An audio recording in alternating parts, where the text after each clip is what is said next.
pessoal, ainda os colegas ainda estão chegando, mas vamos começar, que são 4h10, e dentro dessa... Bom, antes de mais nada, vamos começar direto aqui. Eu ouvi dizer que ontem houve uma assembleia de estudantes e votou-se pela adesão à paralisação do dia 15 de maio, certo? Bom, 15 de maio é a próxima quarta-feira, correto? Portanto, não vamos ter que ir então na próxima quarta-feira, fica a minha contribuição aí à paralisação.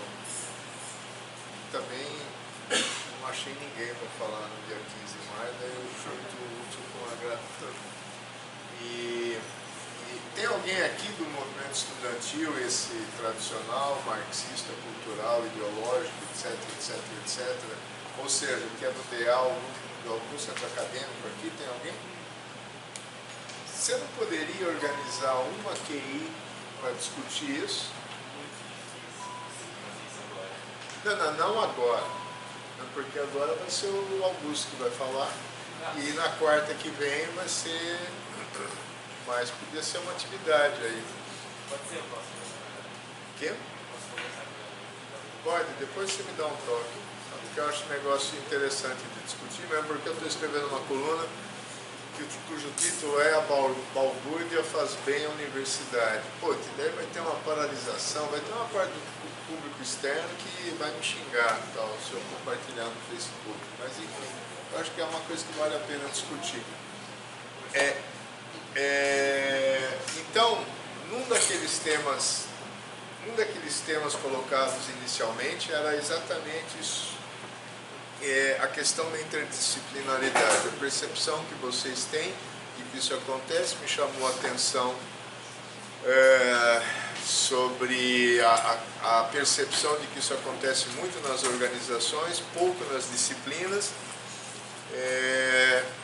Nós conversamos um pouco sobre isso e aí eu me lembrei de trazer o Augusto Luquezzi, que é pessoal de esportes e nutrição, deve conhecê-lo, né, que é um professor aí da área da saúde, mas ele é um incansável batalhador pela interdisciplinaridade, buscando conexões entre o que ele faz com outras áreas aqui na FCA. Então eu pedi para ele falar um pouco do trabalho dele e a experiência dele com projetos interdisciplinares e as oportunidades que existem aí. Não só de pesquisa básica, mas de aplicações. Vai ser muito interessante ver como ele fala sobre, putz, mas eu olhei para a Lua e daí eu pensei, puxa vida, meu papagaio está doente, como é que isso pode ajudar? O que eu falei não faz o menor sentido, mas são coisas absolutamente disparatadas, que na minha fala, que eu improvisei agora, não faz o menor sentido. Mas ele vai dar exemplos sobre coisas que, putz, o que tem a ver uma coisa com a outra e tem tudo a ver, e a gente tem que aprender a fazer essas conexões e que façam sentido. Então, Augusto, muito obrigado por ter aceito o convite. E é bom falar no microfone por causa da gravação aí. Vai ser um sucesso nos cinemas da web. Boa tarde, pessoal. Queria agradecer também a oportunidade de estar falando com vocês, mostrar um pouco do meu trabalho, um pouco do que eu desenvolvi, um pouco do que eu estou desenvolvendo e o que eu vou desenvolver futuramente, pelo menos é o que nós estamos planejando, tá? Então, vou estar abordando um pouco sobre a minha experiência com projetos interdisciplinares e vai um pouco do que o Peter comentou, né? Olhar para coisas que não fazem muito sentido e tentar extrair alguma conexão interessante. Por quê? Eu estou na área de biotecnologia e aqui na FCA nós não temos um grande número de professores nessa área, né? Basicamente, com interesse em biotecnologia, tem eu na área da saúde e tem mais duas professoras na área de engenharia, mais especificamente na área de engenharia de materiais, que você consegue fazer aí uma conexão com biotecnologia. Pensando nisso, né, a título até de sobrevivência, eu tenho interesse em conectar com outros professores, com outras áreas, para tentar aí desenvolver algo novo. Por quê? Uma formação igual a minha tem muito por aí. Então, se você vai numa faculdade de biotecnologia, que hoje tem esse curso, né, temos aí em algumas universidades o curso de biotecnologia, você tem aí um grupo expressivo de professores com formações similares e eles conseguem discutir entre eles e fazer colaborações. Eu não tenho essa oportunidade aqui ainda, só que eu tenho a oportunidade de conversar com um professor da área de engenharia de materiais, que não faz nenhuma abordagem biológica, e a gente pode desenvolver um trabalho em conjunto, né? E aí vai sair uma inovação disso daí. Então esse é o objetivo do meu laboratório aqui instalado na FCA em Limeira. Legal? Então eu vou começar com um slide que foi o primeiro trabalho de fato de biotecnologia que eu participei alguns anos atrás. E eu gosto de trazer esse slide para alunos de graduação, inclusive, porque esse trabalho foi realizado enquanto eu era aluno de graduação. Eu estava no meu último ano de graduação na Faculdade de Ciências Farmacêuticas da Unesp de Araraquara, e eu realizei meu estágio curricular obrigatório no CBMEG da Unicamp, em Campinas, né? Então existia uma correlação como essa aqui. Vamos imaginar aqui no desenho os 7 anões, uma molécula de DNA e uma plantação de tabaco. Aí você fala, o que tem a ver uma coisa com a outra, né? É muito difícil você estabelecer uma conexão, mas é possível, né? E, por incrível que pareça, da combinação desses 3 fatores aí, surgiu um trabalho biotecnológico e saiu uma publicação muito importante para o Brasil, tá? Então vamos lá. Quando você coloca aqui a figura dos 7 anões, o que vem em mente? O estado de nanismo, perfeito? Nanismo. Aqui nós temos uma molécula de DNA. Bom, DNA todo mundo tem, os 7 anões também têm DNA. E você consegue, tá, localizar genes nesse DNA, né, ou melhor, dos cromossomos, né, que são compostos de DNA. Vamos considerar que um determinado gene é responsável por codificar uma determinada proteína, e essa proteína vai desempenhar uma função na célula ou no organismo. Então, por exemplo, um indivíduo que tem nanismo, existem várias causas de nanismo, mas uma delas pode ser, por exemplo, uma deficiência na produção de uma proteína envolvida com o crescimento, que é o hormônio do crescimento humano, tá? Vamos chamar aqui de GH. Então, um déficit na produção de GH vai refletir num prejuízo no crescimento, tá? Se o GH é uma proteína, ele é codificado por um gene. Se é codificado por um gene, esse gene está localizado no cromossomo, e o cromossomo é feito de DNA.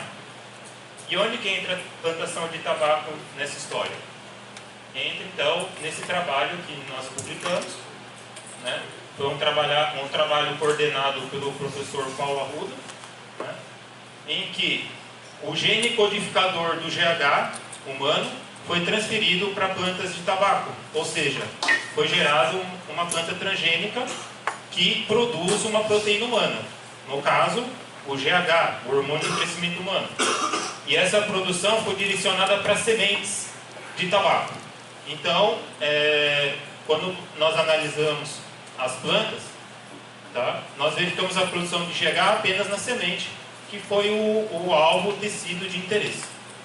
Então, bastava a gente remover essas sementes, fazer uma extração e verificar a presença ou não de GH, e como resultado foi positivo. Depois nós fizemos algumas análises para mostrar que essa proteína é ativa, que ela se liga em receptores envolvidos com crescimento. Agora, por que produzir a proteína GH em planta? Por que produzir uma planta transgênica produtora de uma proteína humana? Porque essa planta pode funcionar como uma plataforma biotecnológica. Você pode crescer essa planta, você pode extrair as sementes e você pode purificar esse GH, que é útil para a indústria farmacêutica, né, para produzir os medicamentos, né, à base de GH, e ser utilizado para o tratamento de nanismo, por exemplo. Tá legal? Pode perguntar. Por que tabaco? A tabaco é uma planta modelo para transgenia. Então, quando você pensa em transgenia, ou quando você pensa em estudos biológicos, nós procuramos trabalhar com alguns organismos modelo. Então, o tabaco é uma planta modelo, onde foi muito bem estabelecido o processo de transgenia. Para algumas plantas não é simples o processo de transgenia. Para o tabaco está muito bem estabelecido. E o objetivo foi direcionar a produção para a semente, porque a semente é um órgão de reserva, né? Como o interesse é produzir uma proteína, isso aqui é um experimento que permite a comprovação de que a proteína foi produzida. Não vou entrar em detalhes metodológicos, mas se tem essa mancha, é porque a proteína foi produzida. Tá legal? A semente, sendo um órgão de reserva, ela consegue produzir uma grande quantidade de proteína. E um fator interessante é que, quando você trabalha com biofármacos, né, são fármacos biológicos, né, de origem biológica, de natureza proteica, você tem que armazenar ele a temperatura refrigerada, tá? Baixa temperatura. Você não pode armazenar ele a temperatura ambiente, senão a proteína ela degrada, perde a sua função. É por isso que, por exemplo, quem se utiliza de insulina vai lembrar que você tem que guardar as insulinas na geladeira, para manter a refrigeração. Um fator interessante é que nós armazenamos as sementes a alta temperatura, temperatura ambiente e até acima da temperatura ambiente, 10 graus acima da temperatura ambiente. E nós extraímos as proteínas da semente e ela continua ativa. Então teve esse fator aí interessante que a gente não estava contando inicialmente, né? Então esse foi um primeiro trabalho de biotecnologia que eu estive envolvido. Eu gosto de trazer aqui porque vocês são alunos de graduação e eu participei desse projeto enquanto aluno de graduação. Então foi uma grande satisfação estar participando do grupo do professor Paulo Arruda, que é um pesquisador de renome internacional, né, e eu me espelho muito nele, né? Eu gosto muito do jeito que o Paulo Arruda trabalha, como que ele desempenha a sua função dentro da universidade, né?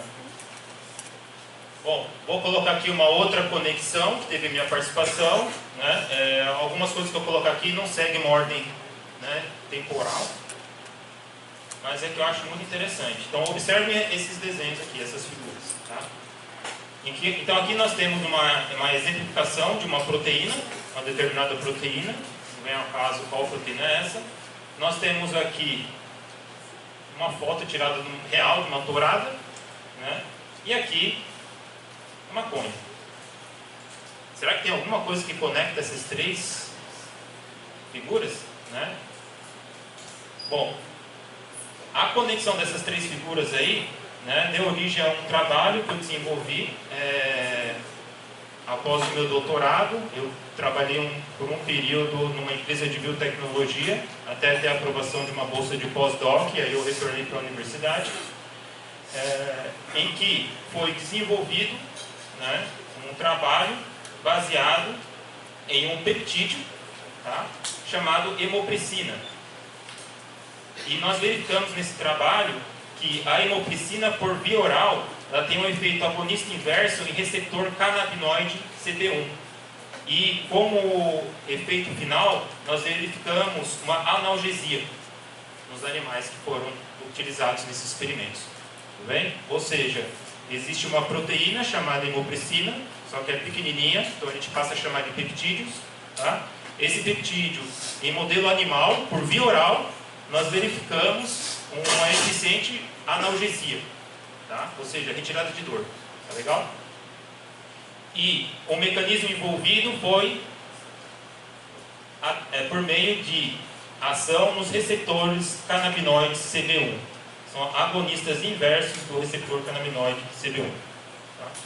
Ao longo da minha carreira aí, durante mestrado, doutorado, pós-doc, aqui na Unicamp como professor, eu me dediquei muito ao estudo de uma proteína chamada EIF5A. Tá legal? É uma proteína que está representada em diferentes organismos, como vocês podem observar aqui. Aqui é apenas um pequeno exemplo. Tá?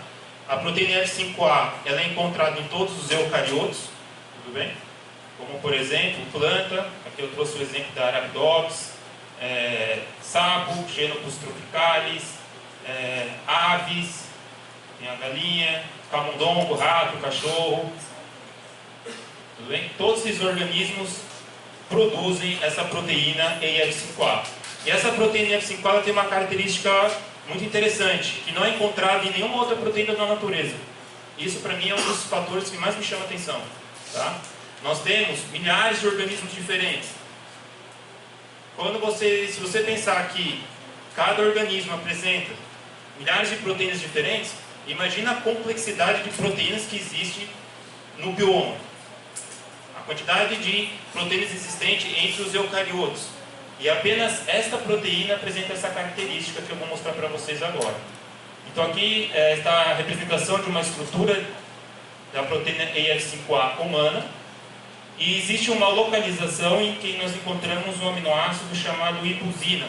Esse aminoácido, hipusina, não é encontrado em nenhuma outra proteína na natureza. Essa é a única proteína até o momento que se sabe apresenta esse aminoácido hipusina. Se vocês olharem em livros de bioquímica, vocês vão encontrar que as proteínas são compostas de 20 aminoácidos. Tá legal? Mas vocês não vão encontrar o aminoácido hipusina nessa lista. Mas na proteína EIF5A, esse aminoácido está presente. Tá legal? Eu vou mostrar rapidamente como que esse aminoácido é formado na proteína EIF5A, porque esse conceito é importante para entender alguns trabalhos que eu participei. Tá? É muito simples. Eu sei que aqui tem estudantes de engenharia, mas se alguém não estiver acompanhando essa parte biológica, é só interromper que eu explico melhor, tá? Ou mais detalhadamente. Então, aqui é a proteína EIF5A. Existe uma região específica nessa proteína, que é nessa posição aqui, em que um aminoácido lisina, daquela lista dos 20 aminoácidos clássicos que compõem as proteínas, um deles é a lisina. Existe um aminoácido lisina nessa posição da proteína. E por meio de uma reação que acontece dentro da célula, essa lisina ela é transformada em hipusina. Tudo começa com o aminoácido arginina, que é um aminoácido que pode ser um aminoácido que compõe as proteínas, e também ele é encontrado livre dentro das nossas células. Tá? Esse aminoácido arginina ele é transformado enzimaticamente em ornitina. A ornitina ela é transformada em putricina. A putricina é transformada em espermidina. Putricina e espermidina já não pertencem mais às classes dos aminoácidos, pertence à classe das poliaminas. Depois o que acontece? As nossas células produzem a proteína EIF5A, contém o aminoácido lisina na posição 50. Essa proteína está no estado inativo, isso é muito importante. Quando as nossas células produzem a proteína EIF5A, ela está no estado inativo, ela tem o aminoácido lisina na posição 50, porém, por meio de um processo chamado hipusinação, que é controlado por duas enzimas, o aminoácido lisina é transformado em hipusina. E agora a proteína EIF5A está ativa. Augusto, o que essa proteína faz? A proteína EIF5A, ela controla a síntese proteica dentro da célula. Então vocês sabem que os ribossomos são responsáveis por produzir as nossas proteínas, certo? A produção de proteínas é um processo muito bem regulado, complexo, extremamente regulado pelas nossas células. Tá legal? A proteína EIF5A é uma delas que regula a atividade dos ribossomos. Tudo bem? Então, basicamente, a função de EIF5A é essa: regular a síntese proteica realizada pelos ribossomos. E isso existem várias conexões que nós vamos verificar aqui. Existem conexões com câncer, HIV e outras patologias ou estados fisiológicos, como, por exemplo, diferenciação de células-tronco, que eu vou mostrar rapidamente também. Tá legal? Bom, esse aqui é um trabalho que eu realizei, né, em colaboração com o professor Costa Neto, da USP de Ribeirão Preto, em que nós, utilizando camundongos, foi injetado no dorso desses camundongos, tá, células tumorais, e aí, ao passar do tempo, essas células tumorais formam um tumor no dorso desses animais. E você pode acompanhar o crescimento desses tumores. Bom, alguns animais receberam apenas as células tumorais. Outros animais, além das células tumorais, receberam um fármaco, uma molécula chamada GC7. Tá? Receberam um composto chamado GC7. O que esse GC7 faz? GC7 é um composto que inibe o processo de hipusinação. Ou seja, se tratar uma célula com GC7, a proteína IF5A não fica ativa. E o que será que acontece com as células? No caso do crescimento tumoral, aqui são animais, aqui tá, esse gráfico representa o volume do tumor em função do tempo, e aqui peso do tumor, tá? No último tempo aqui. O que nós verificamos? Que os animais que receberam apenas as células tumorais teve um crescimento tumoral normal, como esperado. Os animais que receberam as células tumorais mais o GC7 teve um prejuízo do crescimento tumoral. Então, no último tempo, no último dia, esses tumores foram removidos, foram pesados, e nós verificamos uma expressiva redução do peso desse tumor. Tá legal? Então, esse foi um trabalho assim, bem aplicado que nós desenvolvemos, e foi o primeiro estudo em vivo envolvendo a inibição da proteína IF5A com algum interesse aí farmacêutico, no caso, como uma proposta de um novo composto contra células tumorais. Tudo bem?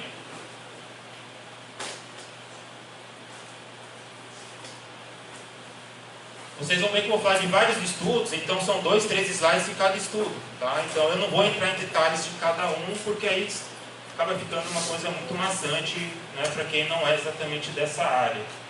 Esse outro trabalho foi realizado um estudo em modelo de ratos, tá? Em que eu trabalhei com ratos neonatos, 7 dias de vida, ratos adultos, 2 a 3 meses, e ratos idosos, né, envelhecidos, 2 anos, 2 anos e meio. Tá legal? O que me chamou a atenção é que a proteína IF5A, ela sempre foi muito envolvida com proliferação celular. Então, células com alta taxa proliferativa têm mais IF5A. Células com baixa taxa proliferativa têm menos IF5A. Se você inibe a proteína IF5A, como foi o caso aqui, você vê um prejuízo da proliferação celular. E o que me chamava a atenção era o seguinte: a hora que eu fui analisar o conteúdo de proteína IF5A no encéfalo de ratos, me chamou a atenção que eu consegui uma quantidade alta, expressiva. E para mim não fazia sentido. Por quê? Uma proteína que está envolvida com proliferação celular, o que será que ela está fazendo no encéfalo? O nosso encéfalo, ele não é um tecido com alta taxa proliferativa. Não é. A proliferação de novos neurônios, né, a proliferação de novas células que dará origem aos neurônios, é muito restrita em algumas regiões do encéfalo. Tá legal? E o que será que a IF5A está fazendo em grande quantidade lá? Então aí nós começamos a realizar um estudo para verificar o que está acontecendo. Fizemos várias análises, mas uma delas nós verificamos que o conteúdo de IF5A no encéfalo de ratos neonatos é muito superior ao conteúdo de IF5A em ratos adultos, como vocês podem verificar pela intensidade dessas bandas nesse experimento de Western blot, é o nome da técnica que nós usamos aqui. Quanto mais intensa a banda, maior o conteúdo daquela proteína que nós estamos investigando. Tá legal? Fizemos outros ensaios, tá? E nós verificamos que no cerebelo, que é a parte posterior aqui do encéfalo, é uma região muito importante para a memória motora. Existe sim uma memória motora que controla o nosso organismo, né? E existe um grupamento de células que chamou muito a minha atenção, tá? Que são as células de Purkinje, essas células enfileiradas que vocês estão vendo aqui, ó. São células de Purkinje. E nós detectamos um grande conteúdo de IF5A em regiões que fazem sinapse. Então, considerando as células de Purkinje, células muito importantes, células chaves do controle da memória motora, sabendo que a síntese proteica nesses neurônios são importantes para o estabelecimento de memória de longa duração, nós podemos concluir que a proteína IF5A ela pode ser importante para esse processo. Ou seja, a proteína IF5A ela pode ser importante para a síntese proteica nos dendritos. Nessas regiões aqui eu estou apontando, onde nós encontramos as sinapses. O que são as sinapses? As regiões de comunicação neurônio-neurônio. E a síntese proteica nesse ponto é importante para o estabelecimento de memória. Eu não trouxe aqui, mas depois eu tenho um outro slide semelhante a esse, em que nós comparamos o conteúdo de F5A em ratos adultos com os ratos envelhecidos. E nós verificamos uma queda expressiva do conteúdo de F5A em ratos envelhecidos. Talvez essa seja uma explicação que colabora para o teste de memória motora nos indivíduos idosos. Tá? Então, observem que eu comecei aqui a apresentação falando de plantas transgênicas, tá? Depois nós migramos para um trabalho de peptídeos, hemopricina, analgesia, tá? E agora nós estamos falando um pouco aqui de memória motora. Tá? Então eu acredito que essa versatilidade de abordagens é muito importante para a inovação. Né? Alguns pesquisadores não adotam essa estratégia. A pessoa é fiel a uma linha de pesquisa, a um tema específico. Não tem problema algum. A pessoa vai concentrar suas energias para desenvolver aquele tema. Só que algumas pessoas não apresentam esse perfil e, claro, ao longo da minha história, agora eu tenho certeza que não é o meu perfil. Né? Eu já tenho um perfil de buscar coisas, trabalhar com coisas diferentes, tentar conectar universos diferentes para trazer uma informação nova. Tá? Não tem nada de errado entre uma abordagem e a outra, não tem problema algum. Tá legal? Esse aqui foi o tema do meu projeto de doutorado. Né? Eu realizei meu doutorado em Ciências Biomédicas da USP e eu trabalhei um pouco com células satélites. São células encontradas na musculatura esquelética que apresentam características aí semelhantes das células-tronco. Tá? Uma vez que o indivíduo sofre uma lesão na musculatura esquelética, essas células satélites que vocês estão vendo aqui, elas são ativadas, elas passam a proliferar e depois de um tempo ela passa a regenerar todo o tecido, ela começa a formar fibra muscular. Esse processo acontece continuamente com nós. Toda vez que a gente sofre uma lesão muscular, uma pancada, um exercício muito intenso que faz microlesão na musculatura esquelética, essas células são ativadas. Então, mais uma vez, elas passam a proliferar e depois elas começam a se fundir uma célula na outra, formando uma fibra contrátil. Tá legal? E o produto desse trabalho deu origem o produto desse estudo deu origem a esse trabalho. E aqui eu selecionei um experimento que eu realizei. Foram realizados vários experimentos, tá, nesse modelo. E esse aqui é um que eu acho bem interessante. Então aqui nós temos aqui uma foto das células satélites. Pode verificar que são células isoladas, são bem pequenas. Depois que nós removemos essas células satélites da musculatura do rato, nós conseguimos remover essas células da musculatura de rato, nós colocamos essas células satélites em cultura, elas aderem no fundo da placa, que a gente faz uma cultura in vitro. Essas células começam a proliferar, elas começam a aumentar de tamanho, e observe o que acontece depois de 4 dias. Então, comparem as células nesse estado e as mesmas células 4 dias depois. Tá? Observe que elas ficam bem maiores. E elas ficam alongadas. Depois do 4º dia, elas começam a se fundir. Uma célula começa a se fundir a outra, formando esses miotubos. Tá? Então, tudo isso aqui foi realizado in vitro. Tá? A gente consegue remover as células-tronco e cultivar isso em laboratório. A gente faz isso no nosso laboratório aqui na FCA tranquilamente. Tá? Bom, o que isso tem a ver com a proteína F5A que eu vinha trabalhando? Nós tratamos essas células, no segundo dia de diferenciação, com o GC7, o mesmo composto que teve atividade antitumoral que inibiu a proliferação de células tumorais. Será que esse composto também vai inibir a proliferação e diferenciação das células satélites? A resposta é sim. Então, do 2º ao 4º dia tratado com GC7, olha só como ficaram as células. Então, nós temos que comparar esse painel com o controle, que é esse daqui. Quando nós tratamos as células com GC7, com inibidor da hipusinação de F5A. Do segundo ao sétimo dia, nós encontramos esse perfil de célula. Comparem esse painel com esse daqui. Então, com isso mostra que a proteína IF5A, e mais especificamente, a proteína IF5A hipusinada, contendo esse aminoácido de hipusina, é importante para a diferenciação dessas células. Tá legal? Não sei se vai funcionar, vou ver, tem hora que não funciona. Esse aqui é um vídeo que eu fiz das células no último estado aqui, ó. Só para vocês terem uma ideia de como que ficam as células. É uma curiosidade, né? Deixa eu ver se eu entendi. GC7, ele inibe a ativação da EF5A.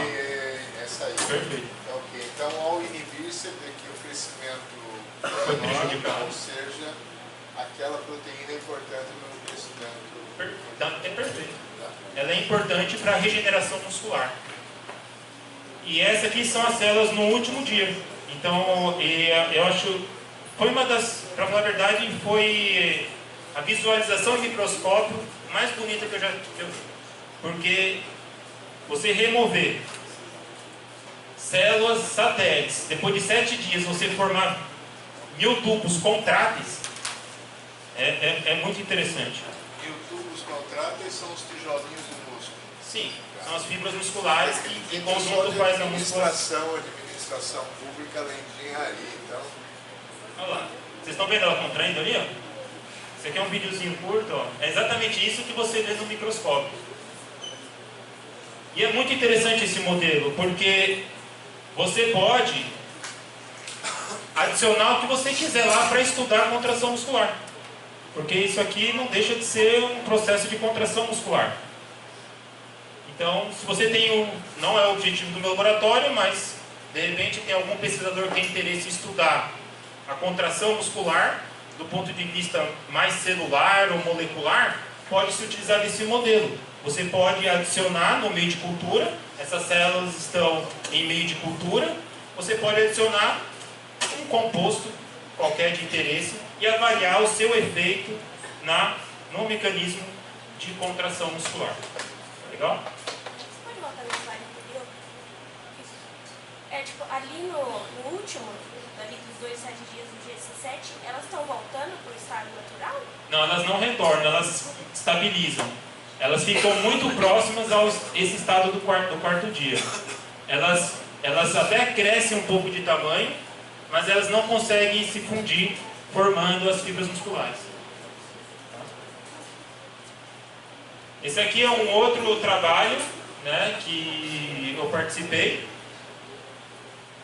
Antes de vir para a FCA como professor, eu fiz um pós-doc na Universidade atual Rutgers, em New Jersey.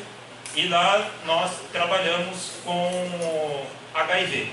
Então aqui nós temos uma representação de uma célula infectada pelo vírus, produzindo partículas virais, produzindo o vírus HIV. E o que isso tem a ver com o mecanismo de suicídio, tá? E com a cura, a busca, né, pela cura da AIDS. Difícil de conectar uma coisa com a outra, né? Mas é um fato muito interessante, tá? Quando um vírus infecta a célula, né? Pouca gente sabe disso, mas quando um vírus infecta a célula apresenta mecanismos próprios para combater a replicação do vírus, tá? E proteger todo o organismo.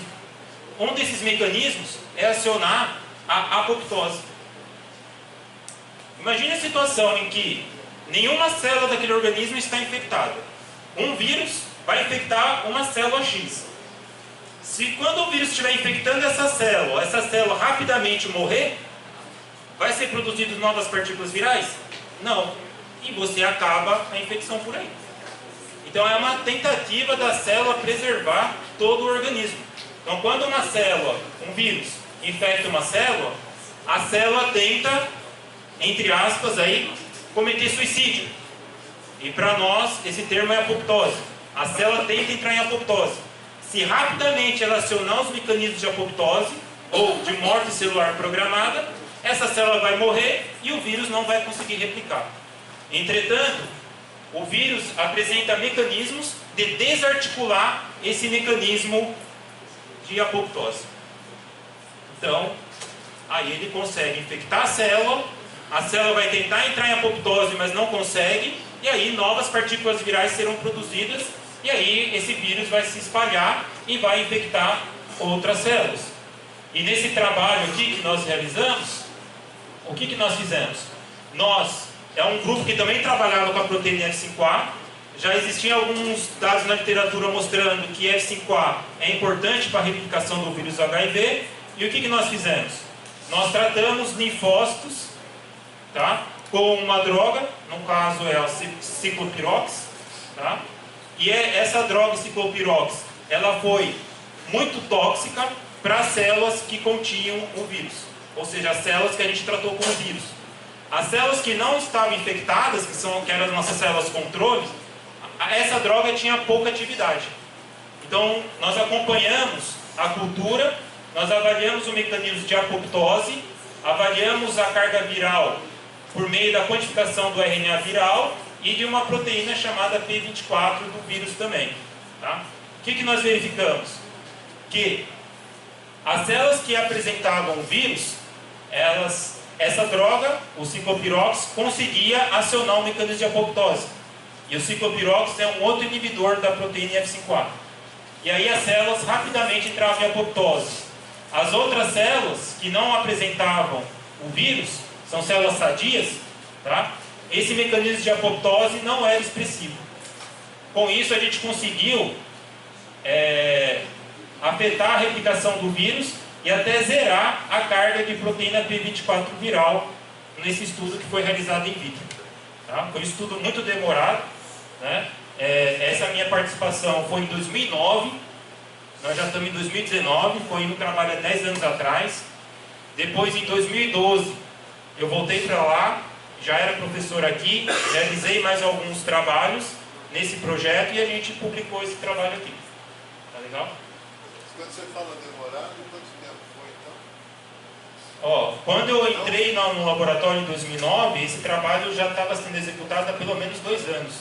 Foi de 2007 a 2012, para concluir esse estudo in vitro. E aí existia aí outros grupos envolvidos, e aí até quando eu voltei para o Brasil, eu não trabalhei mais nesse projeto, essa foi a minha participação, e aí eu sei que eles continuaram esse estudo e agora eles estão realizando testes in vitro também. Então, só para... Isso é uma coisa que eu acho que uma cultura geral é importante. Foi pesquisa básica in vitro, ou seja, em células ali no laboratório. Demorou 5 anos para confirmar ou verificar o efeito dessa droga. Bom, isso foi até 2012. Então, em 2019, são 7 anos depois, estão se realizando os estudos em vivo. Então, vamos supor que esses estudos em vivo sejam positivos no sentido de confirmar esse resultado das células no ser vivo. Então, estamos começando em 2007, 12 anos depois, e aí é que vamos começar a ver como desenvolver um fármaco, um medicamento com isso. Quer dizer, o desenvolvimento de um remédio pode levar, de boa, 20 anos entre a ideia inicial e chegar no mercado. E óbvio que 20 anos de financiamento, sem cortes, pagando as bolsas, os equipamentos, para que a gente possa ter, a partir da ciência, da pesquisa, a gente ter um remédio. Agora imagine assim, um professor universitário, né? Nós temos que fazer pesquisa, ensino e extensão nesse contexto, querendo desenvolver um medicamento. Né? É difícil para nós. E tem toda uma cobrança de produção. Então, se você tem como proposta desenvolver alguma coisa que você vai ver aí um produto depois de 15, 20 anos, o que você tem que fazer nesse meio tempo? Você tem que arrumar outras coisas para fazer, porque senão você não se sustenta na vida acadêmica nesse formato que nós estamos sujeitos. Vamos falar agora de alguma coisa mais tem muita doença, já falei de câncer, de HIV, vamos falar agora de algo muito diferente, tá? Que são abelhas. Então, agora vamos mudar de tema, tá? É o mesmo laboratório, o Laboratório de Biotecnologia da FCA, em que o professor, o pesquisador da Embrapa, o Cristiano, né, ele me procurou para a gente fazer uma parceria. Tá? E foi um estudo, foi muito gratificante. Tá? Então,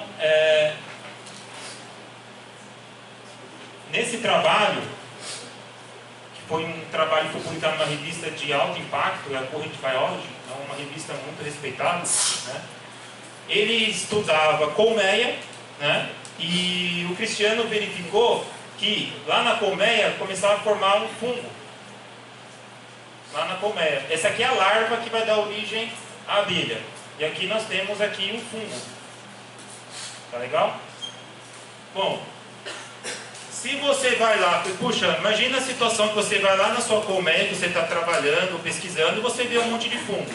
Você fala, caramba, quando você se depara numa situação dessa, com um alimento teu fungado, o que você faz com o seu alimento?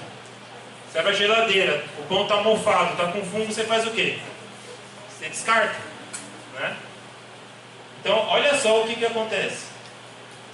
Quanto mais você remove esse fungo, quanto maior a remoção do fungo dessa colmeia, tá? Essa colmeia é menos prosperava. E aí qual que é a conclusão? Puxa, quanto mais fungo eu removo, pior. Então quer dizer que esse fungo pode ser útil para alguma coisa. Vocês concordam? Então o que o Cristiano fez? Vamos ver qual é a real desse fungo aí. E colocou uma câmera para filmar o que está acontecendo dentro dessa colmeia, né? Foi algo genial, né? E aí, eu tenho um vídeo aqui, tá? Então aqui é uma filmagem do que está acontecendo dentro da colmeia. Essa aqui é a larva que vai dar origem à abelha, tá? Aqui tem o alimento da abelha e aqui tem esse fungo que a gente não sabe qual é a função dele ali na colmeia. Será que serve para alguma coisa esse fungo? E aí ele colocou uma câmera e falou, vamos ver o que está acontecendo. Vocês querem ver ou não? Pode pôr? Suspense. Olha lá. Olha o que a larva está fazendo.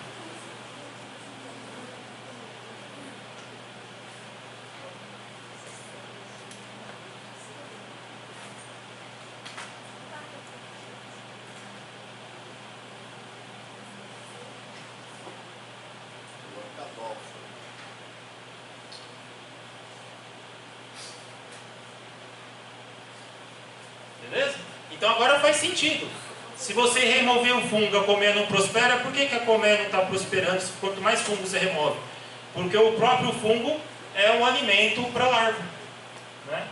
E aí nesse trabalho ele entrou em contato comigo e nós preparamos extratos do fungo e extratos do alimento da larva, e ele queria fazer alguns testes antimicrobianos. E nós realizamos os testes aqui na FCA para verificar se tem alguma atividade antimicrobiana contra bactérias. Tá? Então nós fizemos essa parceria e nós verificamos que os extratos daqui do alimento têm atividade antimicrobiana. E aí, será que isso pode gerar um produto? Qual que é o interesse disso? Eu não estou questionando aqui a importância da pesquisa básica versus aplicada, porque uma não vive sem a outra. Tá? Você não consegue fazer pesquisa aplicada sem a básica, e sem a pesquisa básica você não faz a aplicada. Tá? São interconectados. Mas, uma vez que a gente identificou que existem compostos nesse contexto com atividade contra bactérias, nós testamos duas, E. coli e Staphylococcus aureus, tá? Pode ser uma origem do quê? De um medicamento. Mas se a gente conseguir identificar, caracterizar qual é a molécula, ou quais são as moléculas que estão tendo essa atividade antimicrobiana, a gente pode desenvolver aí um novo medicamento. Tá legal? Bom, o Laboratório de Biotecnologia também faz outras coisas aqui na FCA, e a gente também se aproveita um pouco da oportunidade. De repente aparece a oportunidade para desenvolver um produto que não tem nada a ver com o nosso background, com a nossa conhecimento prévio, a gente vai fazer, tá? Então, o Peter pediu para falar um pouco sobre patente. O nosso laboratório conseguiu 2 patentes. Uma delas é um dispositivo para alimentação dosada e controlada de animais. Foi uma patente aí que nós tivemos a participação da Inova em todo esse processo de patente. E essa patente decorreu de uma necessidade de um projeto nosso, tá? Nós tínhamos no laboratório um grupo de animais, né, de ratos, em que receberam tratamento com melatonina. Melatonina é um hormônio regulador do sono, mais especificamente um indutor do sono, né? Em alguns países, inclusive, você consegue comprar melatonina na farmácia para pessoas que têm problema aí de indução de sono. E a gente queria avaliar nesse estudo o efeito da melatonina no metabolismo, tá, muscular esquelético. Então esse aqui foi um projeto do André. O André é um minerense, fez pós-doc com a gente aqui na FCA. E ele vinha tratando os animais com melatonina. Ele colocava melatonina na água que os animais bebem.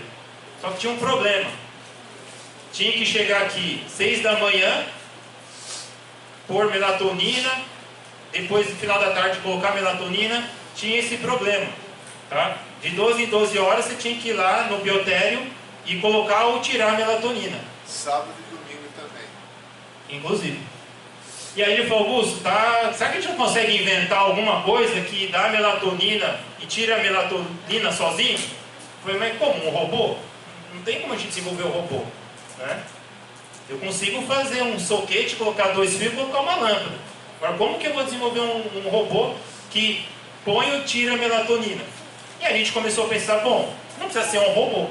Será que a gente não consegue fazer uma caixa onde os animais ficam e tem uma portinha que abre e fecha, que fornece água por 12 horas e depois essa portinha se fecha e abre uma outra portinha que fornece água com melatonina por 12 horas e um temporizador? Eu falei: ué, tá fazendo sentido, vamos pensar a respeito. E aí nós fizemos alguns desenhos, né? E isso se consolidou depois em uma patente. Nós conseguimos desenvolver essa caixa. Eu procurei algumas parcerias aqui na Unicamp, eu não consegui as pessoas para me ajudar a desenvolver essa caixa, porque precisava de uma pessoa que entendia de mecanismos mecânicos, uma parte de eletrônico para fazer a temporização. Eu não consegui apoio aqui dentro. Aí o que eu fiz? Eu tinha aí uma verba, FAPESP, e aí eu falei: bom, se eu não conseguir, eu vou contratar. E aí eu contratei uma empresa em Ribeirão Preto, né, para desenvolver essa caixa para mim, para construir essa caixa efetivamente. Então aqui tem alguns desenhos da caixa, tá, que nós construímos com auxílio dessa empresa de Ribeirão Preto, tá? E aqui é a foto real dela. Aí tem todo o mecanismo aqui que nós desenvolvemos de portinha, que a porta abre para um container de água, e aí fecha, automaticamente fecha para o container que tem água mais melatonina. A gente regula o tempo, depois de um determinado tempo a portinha fecha para esse container e abre para o container com melatonina e assim por diante, tá? É um dispositivo relativamente simples, mas que atendeu a nós perfeitamente. E a hora que a gente foi verificar se existia patente disso, não tinha. Aí eu falei: pô, se não tem patente, vamos aproveitar e fazer essa patente. Então, nós somos bem oportunistas nesse momento, né? A gente não era algo que a gente estava planejando, foi uma necessidade nossa, tá? E a gente pensou um pouco a respeito, conseguimos os parceiros corretos e nós conseguimos desenvolver esse produto e agora é uma patente da Unicamp, né? À espera do seu licenciamento. Tá legal? Uma outra patente que nós desenvolvemos foi um kit, tá? Chama Kit XP e método de transfecção celular, tá? Essa patente, ela permite você transferir para células em cultura DNA exógeno, DNA externo, tá? Então, é muito comum pesquisadores que trabalham com cultura de células de mamífero, culturas in vitro, da mesma forma que eu trabalhei lá com vírus infectado com HIV, é muito comum os pesquisadores transferirem para essas células um DNA de interesse. Para você pegar um DNA e transferir para uma célula, você tem que se utilizar de uma metodologia. E uma metodologia padrão é um reagente chamado lipofectamina. Tá? A lipofectamina está no mercado, muito utilizado, funciona muito bem. 1,5 ml, que é muito pouco, custa R$ 3.200. Tá?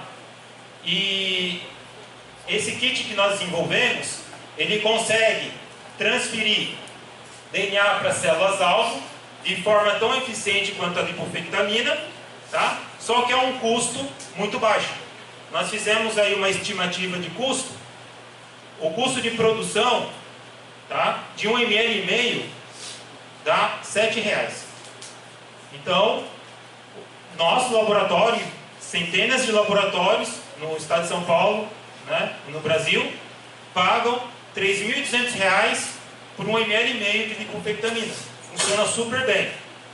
Nós comparamos a efetividade do nosso kit com a lipofectamina e funcionou tão bem quanto, ao custo de R$ 7. Tá? Bom, em função disso, a Inova solicitou um pedido de patente internacional, tá? Que ocorre em poucos casos. Quando a Inova percebe que aquela tecnologia tem um interesse global, tá? Aí ela solicita aí uma patente internacional. Legal? Aqui só para ilustrar, tá? Como o kit funciona, eu acho muito interessante. Esse organismo aqui, ó, a Ecorea victoria, tá? É um organismo marinho que tem uma proteína fluorescente verde, chamada GFP. Tá legal? Se é uma proteína, existe a possibilidade da gente se utilizar desse gene, transferir para uma célula humana e deixar a célula humana fluorescente? Sim, perfeitamente. Foi isso que a gente fez, tá? Então aqui nós temos uma imagem de microscopia de fluorescência, tá?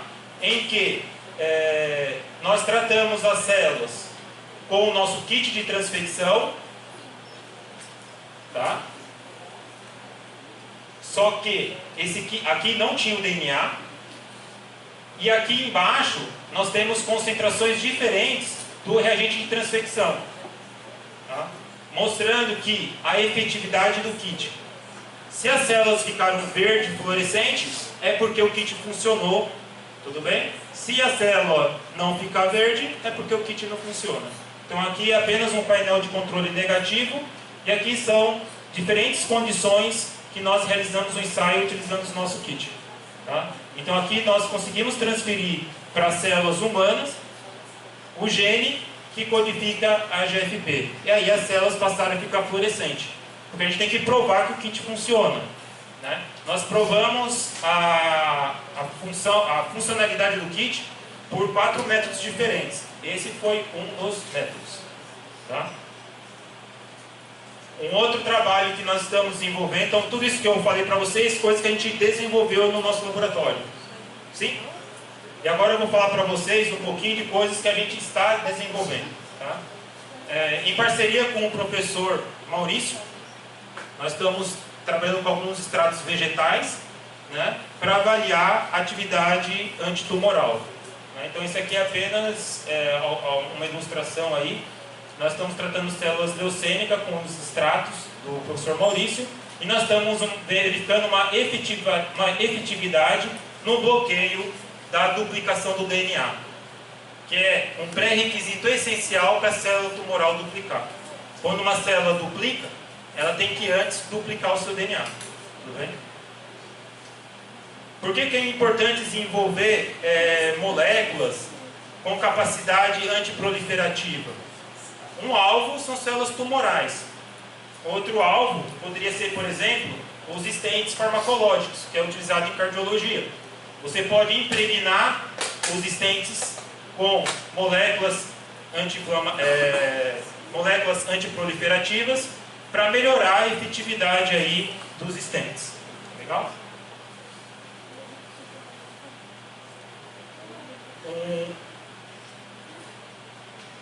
Um outro estudo que nós estamos desenvolvendo no laboratório trata-se da própria ipusina. Lembra da ipusina?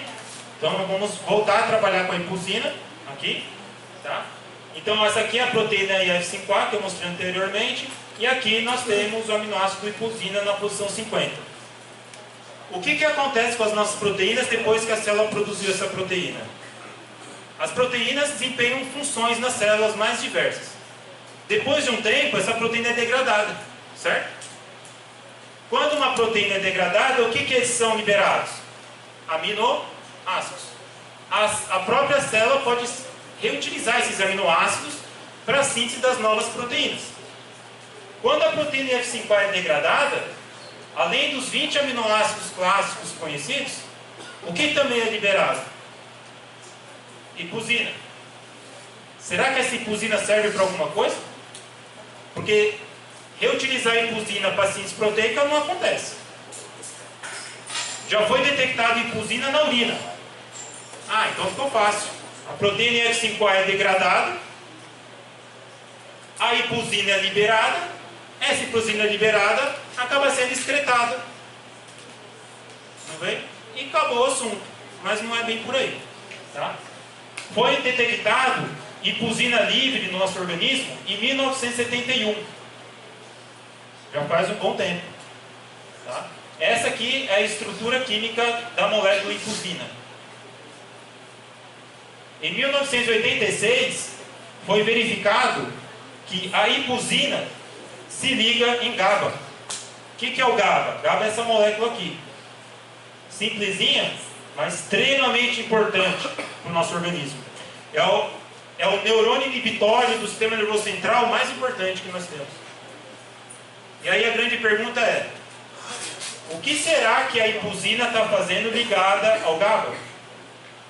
O GABA, se vocês colocarem GABA nos bancos de dados, vocês vão encontrar milhares de artigos científicos sobre GABA e a função de GABA no sistema nervoso central. Agora a pergunta é: o que GABA está fazendo ligado à ipusina? Será que GABA e ipusina é um novo neurotransmissor ainda desconhecido? Não sei. Será que GABA e ipusina é o inibidor endógeno de GABA? Não sei. Então o que nós estamos fazendo no laboratório atualmente? Nós estamos fazendo alguns estudos para verificar se a ipusina tem alguma atividade. Primeira coisa. E aí nós iniciamos os trabalhos com uma linhagem celular de glioma, célula C6. As células C6 são células derivadas de glioma, que é um tumor extremamente agressivo. Essa célula gosta de proliferar muito, tá legal? Que são essas células que vocês estão verificando aqui, ó. Então aqui eu tenho, nesse painel eu estou mostrando a célula C6, 48 horas após o plaqueamento, e aqui 72 horas após o plaqueamento. O número de células aqui é muito superior aqui, é claro. Nós tratamos essas células com ipusina, numa concentração de 2 milimolar. E nós verificamos que em 48 horas ocorreu uma queda no número de células. Praticamente pela metade. Tanto em 48 horas quanto em 72 horas. E aqui é apenas um gráfico de contagem de número de células em função do tempo. Tá? Então, ó, essa aqui é a curva de crescimento dessa célula tumoral em 48 e 72 horas. As células tratadas com ipusina, nós verificamos o quê? Uma inibição da sua proliferação. Um outro dado que nós temos também em mãos, mas não está aqui, é que esse mecanismo de inibição de proliferação não está associado com a apoptose. Nós não temos menos célula porque as células estão morrendo. Esse é um fator que chamou muito a minha atenção. Você tem menos células, mas você não tem indução de apoptose. Nós avaliamos o perfil de síntese proteica global. Você tem uma redução do número de células, mas o padrão, a taxa de síntese proteica global não é alterada. Então isso é um grande mistério para nós, e esse é um projeto de doutorado, tá? Que está sendo realizado no meu laboratório, e aí nós temos que investigar isso daí. Isso aqui é pesquisa básica, se isso vai gerar alguma aplicação, nós não sabemos. Mas que nós temos em mãos uma molécula que nunca ninguém utilizou, não existe nenhum trabalho na literatura, até hoje, tratando célula ou animal com impusina. Esse aqui é o primeiro trabalho, se a gente conseguir publicar isso de forma rápida, será o primeiro trabalho na literatura que fez um tratamento de célula com impusina. Pode perguntar. No caso, tipo, você não está matando elas simplesmente não estão nascendo, no caso. Elas não estão proliferando, elas estão proliferando, mas menos. Você está atrapalhando a proliferação, mas você não está levando a célula à morte. Como que a síntese proteica continua o mesmo? A taxa de síntese proteica não é alterada. A gente fez uma... Se você avaliar a síntese proteica total aqui, ela é menor do que aqui. Mas na hora que você avalia a síntese proteica dividido pelo número de células, você vai ver que o valor é igual. Aqui você tem mais síntese proteica total, mas você tem mais célula. Aqui você tem menos síntese proteica, mas tem menos célula. A hora que você faz a divisão, síntese proteica dividido pelo número de célula, aqui e aqui, você vai ter o mesmo valor. Tá?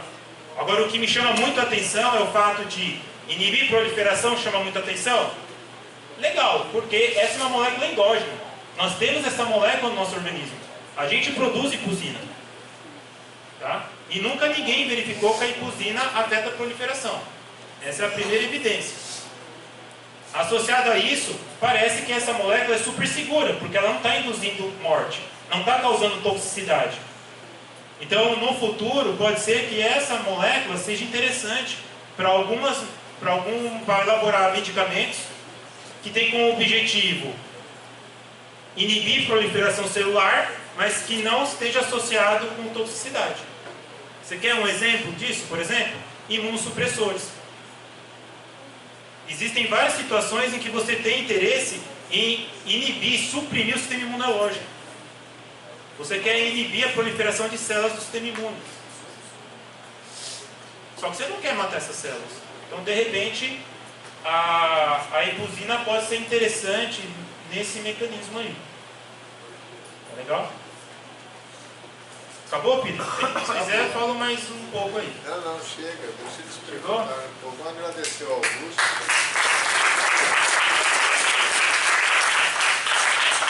Eu que agradeço. Né? Fora as pesquisas dele com microalgas geneticamente modificadas para... É o próximo slide. Não, mas enfim, se alguém perguntar, e eu tenho a impressão, às vezes, quando eu ouço as palestras dele, tudo que ele faz, já fez, etc. Então, eu acho que ele é geneticamente modificado. Não é possível, é muito ativo. Ok, então, pessoal, perguntas?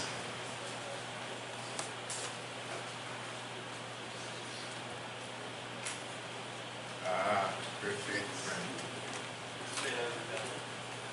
Pode perguntar o que você quiser. Se eu não souber, eu invento. Vai ter que eu vou contestar, né?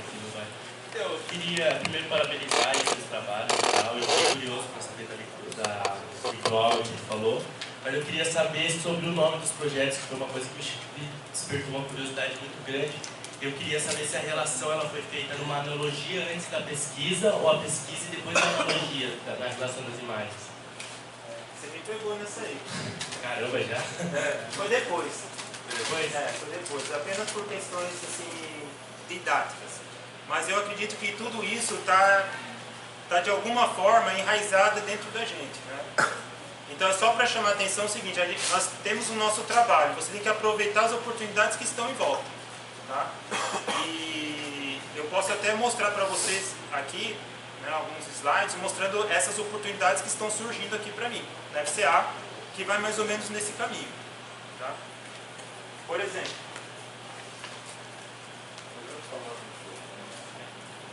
Mas não vai gastar meia hora aí. não vou gastar meia hora não. Ele gosta de aproveitar as oportunidades. Gostei da pergunta. Agora eu aproveito e mostro os outros slides aqui. Né? Tá cedo, Peter, 5h10. Tá tudo bem, mas é Vamos só lá. uma pergunta. Quando você olha para isso aqui, Esse aqui acho que é um exemplo da associação que veio antes, mas é raro. Mas isso aqui eu posso falar que, em função dessa figura, eu desenvolvi todo um trabalho e eu fiquei do final de 2017 e 2018 inteiro na Universidade da Califórnia, trabalhando com microalgas transgênicas em função dessa figura aqui. É uma pintura rupestre, e o que você está vendo nessa figura? Um ser humano e tem um cachorro aqui, né? Aí você falou que o cachorro está atacando o ser humano. Aparentemente. Será que ele está atacando? Dizem que o cachorro é o quê? É o melhor amigo do homem. Se vocês estudarem um pouco da questão antropológica e evolutiva, né, dessa parceria aí entre ser humano e os cachorros, né, vocês vão ver que talvez esse cachorro esteja lambendo uma ferida. Né? Pode perceber que os cachorros têm esse hábito. Quando ele se machuca, ele lambe. Se você analisar a saliva, o que você vai encontrar lá? Alfa-amilase salivar, com certeza, é muito conhecido.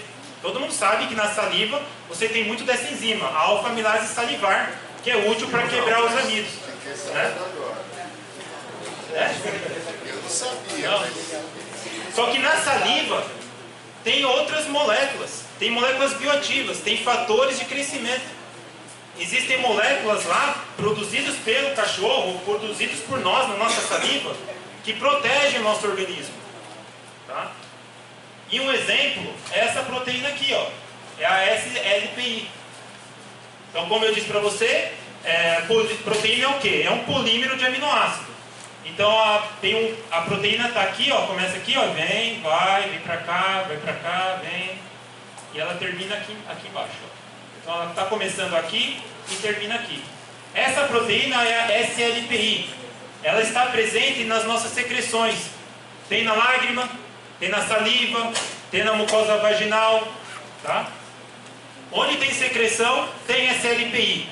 E o que essa proteína faz para o nosso organismo? Benefício para o nosso organismo. Ela tem uma potente ação antimicrobiana. Tem ação contra bactéria, fungo, vírus. Tem ação anti-inflamatória, tá legal? Isso me chamou muito a atenção e isso correlaciona perfeitamente com isso daqui, tá legal? Em função disso, eu falei, eu quero produzir essa proteína de forma recombinante, tá? Mas utilizando uma plataforma biotecnológica diferente. Tá? Quando eu fui na literatura, eu já vi que existem grupos, tá, que produzem a SLPI em bactérias, que produzem a SLPI em leveduras. Só que eu queria uma plataforma nova, diferente. E aí eu optei pelas microalgas. Tá? Esse aqui é apenas um slide mostrando que a SLPI tem uma ação contra a infecção do vírus HIV. Tá? Então a transmissão do vírus HIV por via oral, tá, ela é extremamente baixa, a possibilidade, em parte causada pela presença de SLPI na saliva. Tá? Esse aqui é um trabalho bem interessante de um grupo brasileiro, né, em que ele mostrou que a SLPI ela está afetando a interação da Candida albicans, que são essas estruturas que está aqui mostrado pelas flechas, em células epiteliais. Então aqui nós temos células controles, tá? Nós temos vários apontamentos aqui, tá, de fungo da Candida albicans infectando a célula. E quando você trata essas células com SLPI, você vê uma redução expressiva da quantidade de Candida albicans infectando essas células epiteliais. Em função disso, eu entrei em contato com o diretor do Centro Californiano de Biotecnologia de Algas, o professor Steven, tá? E nós escrevemos um projeto e eu fui trabalhar lá com isso daí. Então o que nós fizemos? Nós, conhecendo a sequência de DNA que codifica a SLPI humana, nós transferimos esse DNA para as microalgas. Tá legal? E E aí nós obtivemos microalgas transgênicas. E nós temos elas aqui em Limeira. Estão guardadas as 7 chaves no meu laboratório, essas microalgas transgênicas.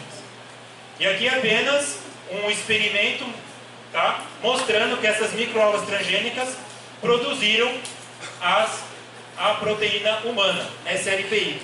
Qual que é a ideia, né? O próximo passo agora?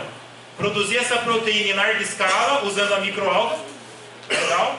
Purificar essa proteína, comprovar a sua ação, a sua atividade e, quem sabe, desenvolver um novo medicamento. Por exemplo, um colírio, pessoas que têm problema de olho seco, está sempre lá pingando colírio no olho. Você vai ter a opção de um colírio que já está disponível no mercado e um colírio que tem SLPI, que tem o quê? Um agente antimicrobiano de largo espectro, naturalmente encontrado nas lágrimas. Tá legal? Então é mais ou menos assim que a gente trabalha e agora nós estamos nesse ponto no laboratório. Alguém tem mais alguma pergunta? Fiquem à vontade, tá? Tem outros projetos que a gente está desenvolvendo também. Deixa eu levar o microfone. Bom dia, especialista na nossa interdisciplinaridade. Boa tarde, professor. Parabéns pela apresentação, pela palestra. Eu queria saber de você até que ponto a estrutura do laboratório,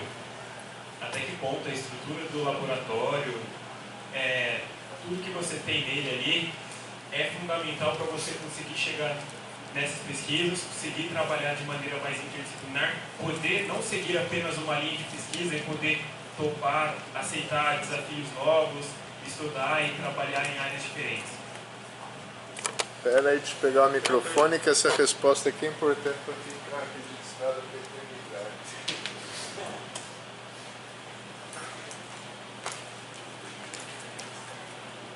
Essa pergunta é muito importante. Sem uma infraestrutura básica, você não consegue fazer nada, né?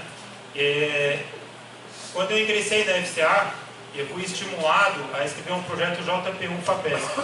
E aí eu consegui... Jovem pesquisador. Jovem pesquisador FAPESP. E aí eu recebi um auxílio muito bom, que deu para montar o meu laboratório inteiro, né? Hoje, se você vê lá o laboratório, você vai ver que é um laboratório muito bem estruturado, né? Por sorte, o dólar não estava a mesma cotação que está agora, então eu consegui utilizar muito bem lá os recursos.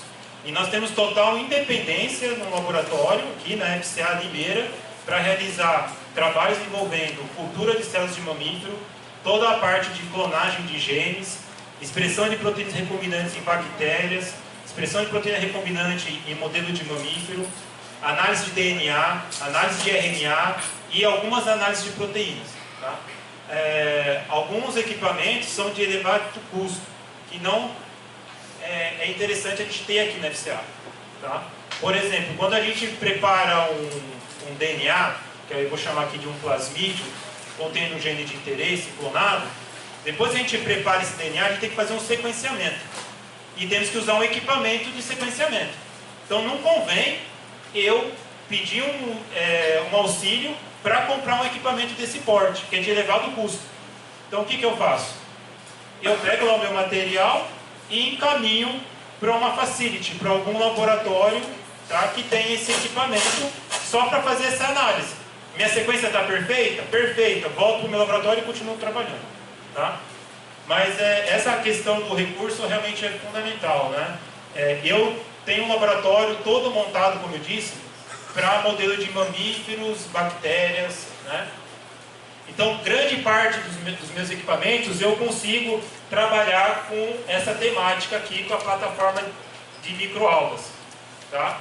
Mas para eu conseguir avançar de uma forma mais independente, eu precisava de outros equipamentos mais específicos para lidar com as microalgas.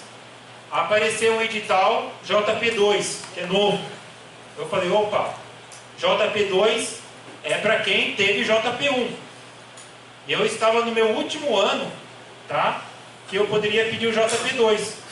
Eu falei, perfeito. Escrevi um projeto junto com o Steve, eu estava lá nos Estados Unidos ainda, Nós escrevemos um projeto junto, colaboração, Unicamp, Universidade da Califórnia San Diego, tá? Existia mais uma parceria com uma indústria farmacêutica, tá, do exterior, e mais a Universidade de Laval, no Canadá. Fizemos um projeto bem legal de biotecnologia, plataforma de microalgas. Né? Eu encaminhei para a FAPESP para solicitar o auxílio. Não tive problema em si com o projeto, com o currículo, foi tudo bem, só que não foi aprovado a proposta. Por quê? O JP2 não era uma continuação do JP1. Existia apenas uma pequena sobreposição. O que era essa pequena sobreposição? As microalgas também apresentam a proteína F5A, que eu já vinha trabalhando e que era o tema do JP1. Sabendo que a proteína F5A é importante para a síntese proteica, e o que eu quero produzir nas microalgas, eu quero produzir proteínas, um dos objetivos do projeto, o projeto tinha 4 objetivos. Um deles era superproduzir a proteína F5A em microalga para verificar se esse clone produz mais da minha proteína de interesse. No caso, a SLPI, mas poderia ser qualquer outra proteína. Poderia ser o GH, que eu mostrei inicialmente. Mas não foi suficiente para aprovação. Tá? Os assessores concluíram que eu não merecia ter o JP2, porque o JP2 não era uma continuação do JP1. Então eu acho que isso, por exemplo, foi um exemplo de um retrocesso. Eu tinha a convicção que a FAPESP ia aprovar. Tá? Existia uma sobreposição, não era 100%, era 25%, era um objetivo de 4%, só que a FAPESP financiou, deu todo o suporte financeiro para eu estar na Universidade da Califórnia por 1 ano. Quando eu voltei para o Brasil, o que fazia sentido para mim? Instalar essa plataforma no meu laboratório. Eu vou instalar. Tá? Com o JP2, seria alguma coisa mais automática. Mas como eu não consegui o JP2, eu vou utilizar recursos de outras fontes. Então, eu já entrei em contato com algumas multinacionais que têm interesse em biofármacos. Então, eu estou verificando se algumas multinacionais têm interesse numa parceria. Tá? Uma delas que eu entrei em contato é a Ginomoto, que é uma empresa interessante nesse segmento, né? E vamos ver se acontece alguma parceria com ela. Existem outras possibilidades, existem outros editais abertos, tem um edital aberto até dia 20 de maio da Cargill, que é uma multinacional muito poderosa, né? E vou concorrer ao edital. Então não é uma dificuldade, todo pesquisador tem que passar por isso. Tá? Se o JP2 tivesse sido aprovado, seria muito fácil. Tá? Não foi aprovado, não tem problema. Tá? A gente vai fazer do mesmo jeito. Tá bem?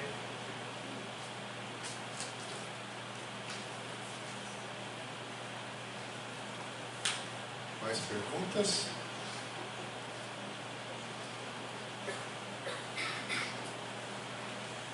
Vou adicionar um comentário aí nesse problema aí do JP2,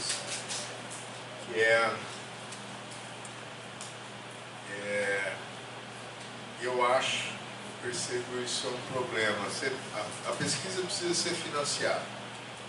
O que a gente lê nos jornais, vê na imprensa, é o problema do corte desse financiamento. Isso é um problema, nós estamos vivendo agora. Mas, além disso, que o Augusto relatou, é uma questão de filosofia de financiamento. O Brasil cresceu muito em produção científica, medida através de publicação de resultados de pesquisa. Então, por um lado, eu quero fazer algo que garanta que mais produção científica seja feita, ou eu quero arriscar que talvez não saia tanto artigo, não tenha tanto resultado, mas eu vou apostar em coisas realmente inovadoras. Então, se essa continuação do jovem pesquisador, na verdade, está induzindo a fazer mais do mesmo, deu certo. E não necessariamente deixa eu aproveitar o que foi feito e fazer algo completamente novo, arriscar algo novo. Então, são decisões estratégicas, né, que são tomadas caso a caso nos projetos que são ou não financiados, que eu acho que é um pouco discutido na nossa comunidade. Deixa eu dar um exemplo do que eu estou tentando para tentar compensar um pouco esse prejuízo aí. Além de participar de outros editais, eu estou tendo algumas ações aí que podem estar colaborando, né? Então, por exemplo, para eu crescer essas microalgas em uma quantidade maior, tá, eu tenho que se utilizar de equipamentos desse tipo, de bioreatores, que estava previsto, né, dentro desse projeto. Tá? Esse aqui é um bioreator de pequena escala laboratorial, que já me atenderia muito bem. Você tem a opção de ter bioreatores de maior magnitude, olha esses bioreatores aqui. Tá? Aqui é outra forma de você produzir microalgas. Para vocês que são da engenharia, observe alguns, né? Observe o tanto de engenharia que tem aqui. Quais são os parâmetros que você tem que trabalhar aqui, que vocês estão observando? Volume. Quanto maior o volume, melhor. Eu consigo produzir mais microalgas. Só que, imagine então um tanque. Um tanque muito profundo vai dificultar a entrada de água, de luz, que é importante para microalgas crescerem. Então você tem que trabalhar com outro fator, luz. Então volume é uma variável, luz é outra variável, superfície de contato é outra variável. Quanto maior a área de contato, maior é a capacidade de incidência de luz que atinja todos os micro-organismos. Outro fator importante, CO2. Se você borbulhar CO2 aqui, você vai aumentar a capacidade de produção. Agitação também, porque uma microalga que está escondida, ela uma hora vai vir aqui para a superfície, onde está incidindo mais luz. Então aqui tem muita engenharia envolvida, tá? E deixa eu falar aqui, aqui são alguns projetos que eu estou fazendo em colaboração com professores. Olha só o nível que pode chegar a produção de microalgas. Aqui são tanques imensos. Para que produzir tanta microalga assim? Tem várias utilidades, tá? O que eu posso fazer com essa biomassa? Existem algumas microalgas que acumulam lipídios. Você pode utilizar essa biomassa para a produção de biodiesel. Essa é uma possibilidade. Produção de biodiesel. Você pode fazer o que mais com essas microalgas? O que mais você pode fazer com essa biomassa? Você pode transformar, utilizá-la para a produção de plástico, polímeros. Como, por exemplo, o próprio Steve, que foi o supervisor do estágio que eu realizei lá na Califórnia. Ele conseguiu, utilizando biomassa de microalgas, ele conseguiu produzir polímeros, e aí ele fez aí o famoso flip-flop californiano à base de microalgas. Isso aqui ganha uma repercussão internacional muito grande. Se ele tivesse feito tampinha de garrafa de plástico, não ia dar a mesma repercussão, tá? Bom, se consegue fazer flip-flop a partir da biomassa de microalga, o que o Steve californiano pode fazer mais? Ele é surfista. Para surfar, o que vocês precisam? O que precisa para surfar? Prancha. Coragem. Coragem a gente tem, né? Então aqui é o Steve, aqui é o laboratório dele. Ele é surfista e ele conseguiu produzir aí pranchas funcionais utilizando a biomassa de microalgas, tá? O que mais você pode fazer com as microalgas? Você pode produzir proteínas recombinantes, como a SLPI que eu estou produzindo. O que mais você pode fazer? Você pode fazer parceria com outros professores da FCA. A professora Laís, por exemplo, ela trabalha com polímeros, tá? A professora Alessandra, ela trabalha com nanotecnologia, nanotubos, tá? Então uma coisa que nós estamos tentando fazer junto é isso daqui, ó. Esse aqui é uma microscopia eletrônica de polímeros feitos pela professora Laís, e aqui nós temos nanotubos de titânio que foram produzidos pela professora Alessandra. E o que isso tem a ver comigo? Opa, peraí. Nós temos como produzir em microalga a proteína SLPI. Será que a gente não consegue incorporar a proteína SLPI nesses polímeros e produzir uma membrana? Lembra da função da SLPI? Tem ação anti-inflamatória, tem ação antimicrobiana. Será que a gente não consegue produzir, entre aspas, aí, um band-aid com ação antimicrobiana, utilizando a tecnologia da professora Laís com a nossa tecnologia? Já foi mostrado que a proteína SLPI tem uma participação em regeneração óssea. Para que serve? Por que a professora Alessandra trabalha aí com essa tecnologia de nanotubos, de titânio? Ela pode utilizar isso para aplicação em prótese, para regeneração de osso. Será que a gente não consegue impregnar esses nanotubos com a SLPI? Sim. Tá? Uma parceria com o Eduardo, vocês lembram? Conhece o Eduardo? Essa aqui acho que o Peter não conhece essa parceria ainda. O professor Eduardo, ele está responsável pela disciplina de metodologia de projeto. Tá? E aí eu entrei em contato com ele e falei, Eduardo, eu tenho muito interesse em bioreator. E quando eu olho para um bioreator, eu vejo engenharia. Quais são os parâmetros?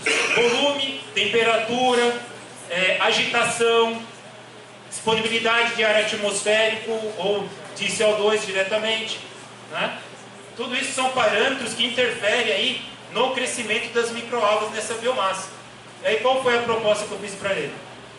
Ô cara, dá uma olhada na diversidade de formas que você pode ter para crescer as microalgas. Olha aqui, por que esse rapaz está expirando ar dentro desse recipiente contendo microalgas? Na expiração você tem um volume maior de CO2. E a microalga utiliza esse CO2 para crescer. Tendo luz, ela faz fotossíntese. Tem outras, eu peguei na internet várias. Você consegue produzir microalgas de diferentes formas. Tá? E aí eu falei para o Cavi, vamos fazer o seguinte, vamos pegar os seus alunos, vamos dividir em equipes, cada equipe tem que desenvolver um dispositivo para crescer microalga. E aí o laboratório de biotecnologia vai fornecer para a equipe o quê? 1 litro ou 2 litros de meio de cultura e vou fornecer para todos os grupos a mesma quantidade de microalga. Cada grupo vai construir o seu bioreator e nós vamos deixar as células crescendo durante uma noite. No dia seguinte, eu vou retirar uma amostra de cada um dos bioreatores para verificar qual equipe ganhou. Tá? Ganha quem produzir mais microalga com menos tempo e com menor gasto energético. Sabendo que você tem que lidar com o quê? Com agitação, disponibilidade de CO2, luz. Tá? Então, como que a gente consegue melhorar a eficiência de produção dessa biomassa? Então, cada equipe vai construir o seu dispositivo. Ele topou? Topou. E aí nós estamos trabalhando isso daí. Tem outras opções aqui, ó. Tem até propostas de cobrir edifícios com tubulações, tá, de vidro contendo microalgas em suspensão. Tá? Porque você pode fazer o que com essa biomassa? Além de biodiesel, como eu coloquei, você pode converter em polímero. As microalgas são extremamente nutritivas. Tá? Você pode utilizar para ração animal. O ser humano também é um animal, então nós podemos utilizar para nutrição humana. Tá legal? É outra aplicação das microalgas. Tá? E tem aí até um grupo aí que acreditou nessa ideia e construiu aí um edifício aí com essa abordagem. Tá? Então, pessoal, agradecendo aí, essa aqui é a minha equipe. A Karina e a Letícia fazem doutorado. Eu sou credenciado pelo programa de pós-graduação em Biologia Celular e Molecular da Unesp, tá, de Rio Claro. As duas fazem doutorado com bolsa FAPESP. E essa daqui é a Gabriela, ela é aluna de nutrição aqui da Unicamp. E ela está iniciando a iniciação científica. Tá? Isso aí. Mais alguma pergunta? Tem alguém que faz aula focar? Ninguém? Então eu espero que... Já fez? Vamos ver, eu espero que alguma equipe consiga desenvolver. Numa brincadeira dessa, alguém pode desenvolver um projeto, né, de bioreator patenteável, de repente alguém bola alguma coisa diferente. Né? Isso que é interessante. E de repente um desses dispositivos a gente pode fazer em maior escala e utilizar no próprio laboratório para as pesquisas. Quem sabe? Ou abrir uma startup de produção de micro-ovos. Então, tem uma coisa adicional. Você tem um pesquisador, um docente de iniciativa que busca essas parcerias, que nem o Augusto. São poucos, assim, que nem ele, mas tudo bem, não precisa de muitos também. Mas você também precisa, além da infraestrutura, ter um espaço que permita que essas coisas aconteçam. Então, esse exemplo aqui, envolver estudantes de graduação em engenharia numa disciplina, num projeto desse, numa competição dessa, só é possível numa faculdade onde, do lado do professor de pesquisador em biotecnologia, tem o colega de engenheiro, ou administrador de empresa, ou filósofo, ou o que seja. Porque se fosse num lugar dividido em departamentos, até ele conseguir achar um parceiro lá no departamento de engenharia mecânica, alguma coisa, convencê-lo de que este projeto de interesse, por exemplo, no departamento de biologia, é interessante para os estudantes de engenharia daquele departamento, nossa, não acontece não. Mas num lugar como o FCA, essas possibilidades são possíveis, eu falar sempre comendo se possibilidade possível, pensar um pensamento, sentir um sentimento, é um horror isso aí. Mas enfim, essas parcerias são perfeitamente possíveis, né? Então a gente tem que saber explorar. O café é nossa. Nosso café ajuda, é verdade. Bom, então, se não tem mais perguntas, queria agradecer ao Augusto de novo aí.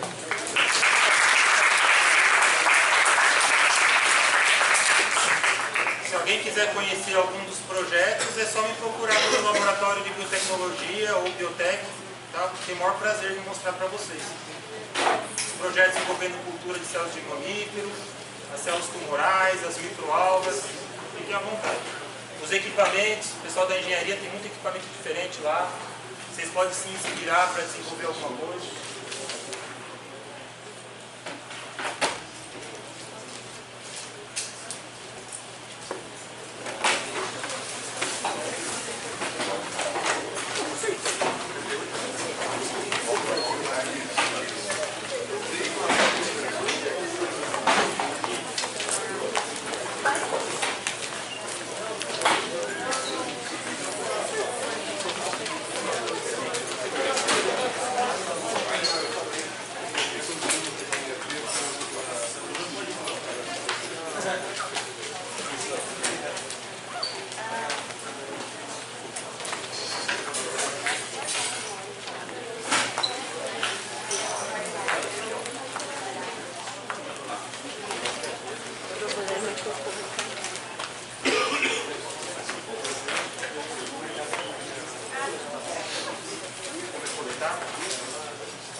Se você deixar o tanque parado, ele vai sedimentando, ele sedimenta. Tá? Mas tem empresas, se você tem um pequeno volume, você centrifuga. Tipo aqui no laboratório, o que a gente faz? A gente pega põe em fundo, centrifuga. Aí as células vão pro fundo, você pega o sobredanante e joga fora. Elas vão proliferando. A cada 30 horas ela não fica. Chega uma hora que ela para de crescer, porque falta nutriente. Aí você filtra, deixa um pouquinho, aí você joga mais meio de cultura. Aí ela volta a crescer. Até saturou. Saturou, você recolhe a microalga. Vai jogar mais. Falou, eu que agradeço. Essa parte da filtração é um negócio que eu tenho muito interesse em otimizar. Exatamente. Ó, por exemplo, se alguém conseguir desenvolver um método de separação dessa célula mais eficiente, está feito. Eu tinha vontade de fazer, de algum jeito, deixar as microalgas magnetizadas. Porque aí você pode usar magnetismo. Elas não têm carga, mas eu estou pensando, e se eu pegar a microalga e produzir uma proteína em grande quantidade de formiga ferro? Não, mas é possível. Eu acho que você fez comigo? Não, não. Outro signo? Foi contra a sigla, não lembro agora a sigla, mas foi outro professor. Eu tenho um cabelo também tigelinha, mais baixinho. Ah, o Marano. Eu adoraria bolar um jeito, porque isso aí é eletroconceito. Ah, tá. Então foi isso. Porque essas membranas flutuantes não são baratas. Porque uma coisa é você pegar uma tela. Se fosse uma alga, gosta de praia, é fácil. Você pega uma tela e Ótimo. Maravilha. uma peneira, você pega. Agora essas microalgas são microscópicas. Muitíssimo obrigado, hein? Valeu, foi ótimo. Até mais aí. Até aí adorei esse. O Cabe topou, a única coisa que ele falou, eu topo, mas vou te deixar um problema na mão. Primeiro, você vai ter que arrumar um lugar para 20 grupos colocar os seus tanquezinhos. Outra coisa, eles vão precisar de tomada, então esse lugar tem que ter 20 tomadas. Então agora eu vou correr atrás de como tentar resolver isso no segundo semestre. Eu tenho que só resolver esse probleminha, mas eu quero fazer. Isso aí a gente pode fazer uma bela de uma propaganda. Porque as competições de carrinho e tal, etc e tal, que faz são muito interessantes, né? Foguete, enfim. Mas isso aí é algo que pode gerar um produto importante para fora. E tem tanta coisa, tipo, ó, o que eu faria? Eu faria uma cervejaria. Porque quando você produz cerveja, o que libera? CO2. Em vez do CO2 ir para a atmosfera, aumentar a quantidade de carbono na atmosfera, o que você faz com esse CO2? Você borbulha num tanque de alga. A alga pega o CO2, faz fotossíntese e produz biomassa. Aí você pode comer ela. É nutritiva, tem ômega 3, tem 39% de proteína. Você bebe e come. Beleza. Me deixa keep in touch por causa desse projeto local aí. Ah, legal. Se puder me ajudar, eu agradeço, porque essa parte vai ser muito difícil. Tá bom. Tá jóia. Obrigado. Até mais aí. Valeu. Pode deixar ligado aí que depois a Michelle vem para pegar o equipamento. Tá ótimo. Só não esquece de Não, eu vou pegar. Mandei de um lugar, esses vãos, né? Os vãos dos lugares fechados. É uma possibilidade. Aí o cara falou, Augusto, mas o pessoal da engenharia tem um pessoal que é meio chato. Se tiver o postinho fazendo uma sombra, já vão. Aí eu falei, acho que tá certo. Se fizer sombra. Agora, o negócio lá do magnetismo, cara, porra, eu tô doido pra bolar um jeito de melhorar essa parte aí. Se a gente conseguir transformar as microalgas em partículas magnetizadas, aí você bota um eletroímã ali, puxa tudo. Cara, qualquer dia eu vou dar uma passada lá no lugar, lá na conversão. É que eu tô acabando as matérias já, tô estagiando, então. Tô acabando, mas tem interesse em Você tá no. Tô no 5º ano de manufatura, mas eu estagio aqui na Suzano, começando nós. Ah, legal. Fazendo essa matéria, se você vai ter mais disciplinas, eu acabo. Então, as microalgas são interessantes para a indústria, no meio geral. Porque, por exemplo, em tudo quanto é indústria, você tem que fazer algum tratamento enzimático. Ah, sim, não. A gente, de cargil, a gente trabalha muito a cargil lá para milho, enzimas de bacteriana, tudo isso aí. Então, tipo, se é útil enzima, a gente consegue produzir enzima em microalgas. Mas legal, cara. Vamos passar lá com a gente conversa. Eu me interesso em ajudar eles. É Augusto, biotecnologia. Você acha o nosso contato aí? Beleza, eu te acho. Valeu. Até a próxima. Até a próxima, valeu.